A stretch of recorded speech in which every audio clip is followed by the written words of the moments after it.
Assalamualaikum warahmatullahi wabarakatuh. Dewan Juri yang terhormat dan teman-temanku yang saya sayangi. Perkenalkan, saya Alifah Najwa Putri akan membawakan cerita yang berjudul Legenda Cokoripu dan Perahu Koladito. Cerita ini saya ambil dari buku yang berjudul Legenda dan Cerita Rakyat Kabupaten Pemalang yang diterbitkan oleh Dinas Kebudayaan dan Pariwisata Kabupaten Pemalang. Cokoripu adalah pemuda kelahiran Duku Jimat, Desa Kesesirejo, Pemalang. Sejak kecil orang tua Cokoripu sudah meninggal. Cokoripu diasuh oleh kakeknya yang bernama Mbah Cempaluk. Setelah dianggap dewasa, Cokoripu pergi mengembara. Sampailah ia di Keraton Surakarta dan mengabdi bersama saudaranya, yaitu Samar dan Suro. Pada saat itu, Keraton Surakarta dikuasai Belanda. Semua warga keraton menjadi pegawai Belanda. Seluruh wilayah ini sudah aku kuasai. Kalian para budak-budak harus tunduk pada kami. Kami tidak sudi menjadi budak kalian. Kami akan pergi dari sini. Ayo Samar, Suro, kita pergi dari sini. Dasar rakyat jelata. Akan tetapi Suro berhasil terpengaruh dengan bujuk rayu serta imbalan uang dari pihak Belanda. Suro, ada apa denganmu? Mengapa kau sudi menjadi budak mereka? Kang Mas, aku ingin punya uang yang banyak, sedangkan kalian tidak bisa memenuhi keinginanku. Sudah, pulanglah kalian ke Pemalang, tinggalkan aku di sini. Cokoripu dan Samar merasa sedih karena telah gagal mengajak Suro pulang. Mereka pun pergi ke Pedukuhan Jimat, Pemalang dan meminta bantuan pada kakeknya, yaitu Mbah Cempaluk. Mbah, saya minta tolong, Mbah. Shh, saya sudah tahu apa yang akan kamu bicarakan tentang adikmu yang terpengaruh karo wong Londo iku. Iya, Mbah. Lantas apa yang harus saya lakukan, Mbah? Kalian bersemedilah 2 hari 2 malam di bawah pohon Jatisari. Untuk apa saya bersemedi, Mbah? Sedangkan saya harus cepat-cepat menjemput adik saya supaya tidak larut oleh pengaruh Belanda, Mbah. Lakukanlah, hanya itu satu-satunya cara agar kalian bisa melawan Belanda. Cokoripu dan Samar pun menuju pohon Jatisari dengan perasaan yang bingung. Sebenarnya untuk apa sih Mbah menyuruh kita untuk bersemedi? Kang Mas, bukankah selama ini selalu ada maksud di balik perintah Mbah Cempaluk? Sudahlah, kita lakukan saja. 2 malam telah berlalu. Angin semakin dingin dan suasana semakin singit. Menjelang malam terakhir, Cokoripu dan Samar memanjatkan doa.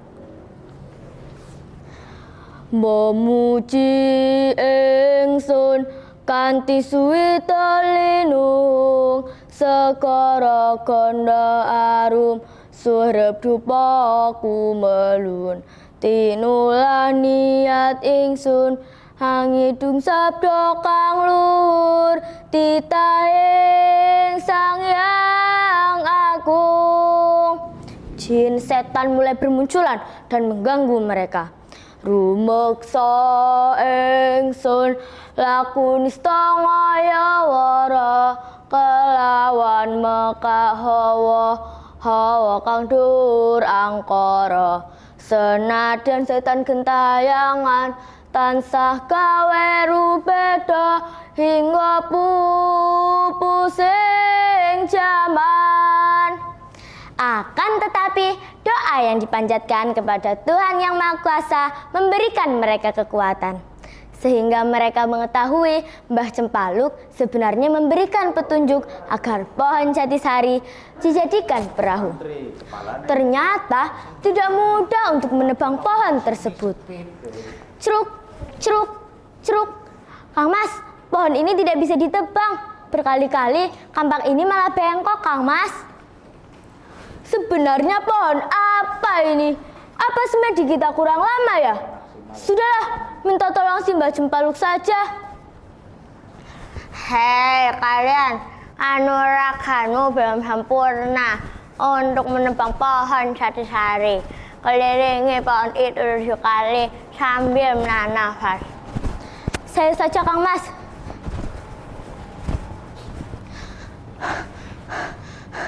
Saya tidak kuat, Mbah. Apakah kamu sudah membaca bismillah?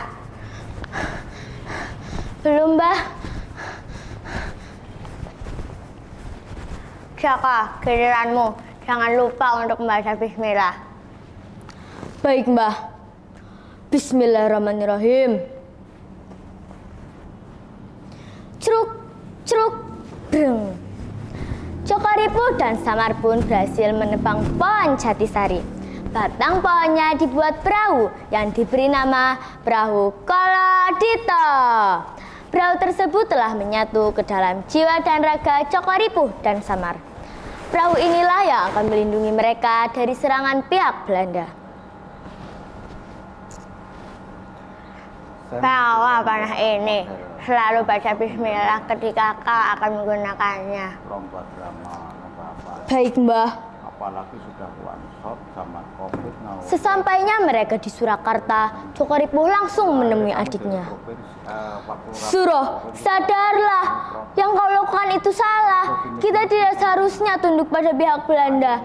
Kita harusnya jangan membiarkan mereka menguasai kita. Kang Mas, kau benar. Selama ini saya telah ditipu. Apa yang mereka berikan padaku tidak sepadan karena mereka memperlakukanku dengan sangat buruk. Mereka pun bergegas pergi dari Surakarta. Akan tetapi saat Jokoripu, Samar, dan Suro naik ke atas perahu Kolodito, pihak Belanda menyerang dan Jokoripu melawan dengan melepaskan busur panah. Terjadilah penyerangan di atas perahu. Akan tetapi perahu Kolodito tidak rusak sedikit pun. Pihak Belanda kaget dan bingung. Mereka mengetahui bahwa perahu Kolodito merupakan perahu sakti. Pihak Belanda menyusun siasat agar perahu tersebut menepi sehingga Jokoripu bisa diserang. Seutas tali dilemparkan ke arah Suro. Ditariknya Suro sehingga membuat ia jatuh ke sungai. Tolong, tolong Kang Mas, tolong. Jokoripu menepikan perahunya dan meloncat. Disitulah Belanda mengarahkan peluru ke Jokoripu dan mengenai betisnya. Samar dan Suro menolongnya dan menaikkan Jokoripu ke perahu. Kang Mas, maafkan aku. Ini semua salahku.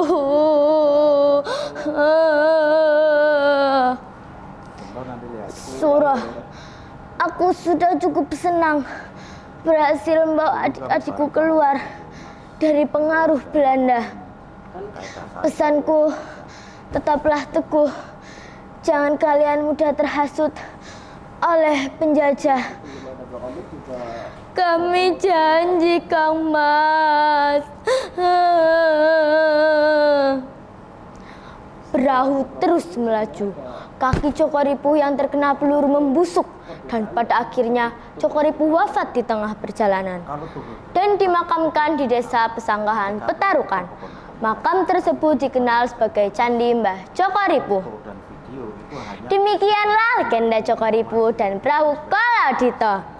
Amanat yang bisa kita ambil adalah semangat dari perjuangan Jokoripu yang patut kita contoh.